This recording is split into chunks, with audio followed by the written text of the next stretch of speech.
আমার পরিবারে তোমাদেরকে সবাইকে স্বাগত।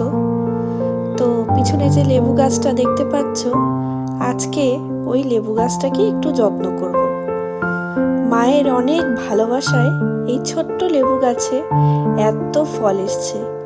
নিয়ে এসেছিলাম একটা ছোট্ট লেবু চারা, সেখানেই মা একটু যত্ন করেছে আর অনেকটা ভালোবাসা দিয়েছে, দিয়ে এত সুন্দর লেবু ফুলে আছে।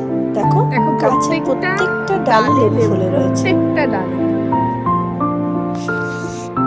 এটাতে তিনটে, এটাতেও তিনটে, এটাতে দুটো, এটাতেও দুটো, এখানেও একটা।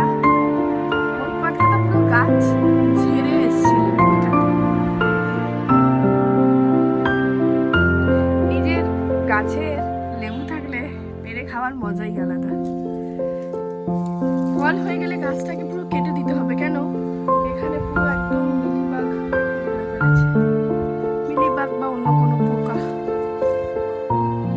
তো চলো বাকি কাজগুলো ঝাপাঝাপ সেরে নিই। মায়ের একটা টব ছিল, সেই টবটার মধ্যে অনেক কটা আগাছা জন্মে গেছিল।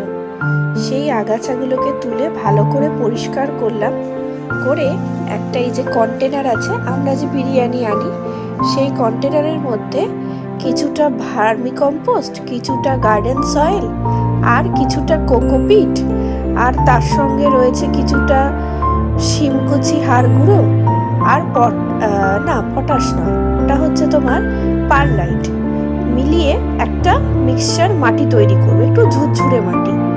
আর তার মধ্যে এই যে দোপাটি চারাটা দেখো নিয়ে এসেছি, বেশ 4-5 দিন হয়ে গেছে এই চারাটা নিয়ে এসেছি।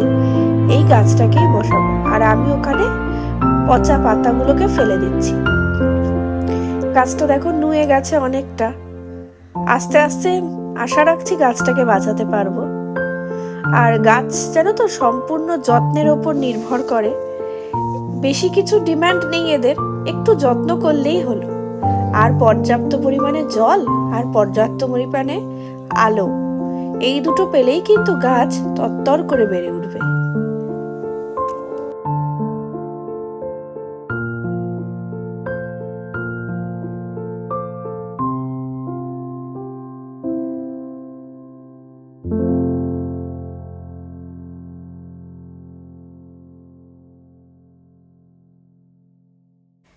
এই যে দেখো আমার কিন্তু গাছটা পুরো প্ল্যান্ট করা কমপ্লিট। এখন দেখছো নুয়ে আছে, কালকে দেখি তোমাদেরকে আমি আপডেট দেব।